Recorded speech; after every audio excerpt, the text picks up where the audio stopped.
But அவங்க அப்படி கிடையாது.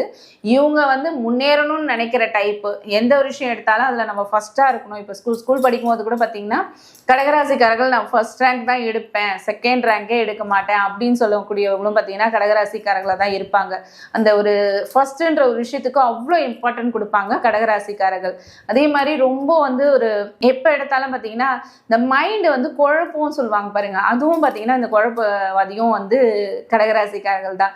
ஏன்னா இவங்களுடைய ராசி அதிபதி சந்திரன்றதுனால ரொம்ப வந்து எப்போ எடுத்தாலுமே அந்த மைண்ட் வந்து டிஸ்டர்ப் வந்து இவங்களுக்கு இருந்துகிட்டே இருக்கும். இந்த குழப்பம்ன்றது பார்த்தீங்கன்னா கடகராசிக்காரர்கள்கிட்ட அதிகம் இருந்துகிட்டே இருக்கும். அதே மாதிரி இவங்க கிட்ட பார்த்தீங்கன்னா நிறைய லவ் மேரேஜும் பார்த்தீங்கன்னா கடகராசிக்காரர்கள் வந்து நிறைய லவ் மேரேஜ் இருக்கும்.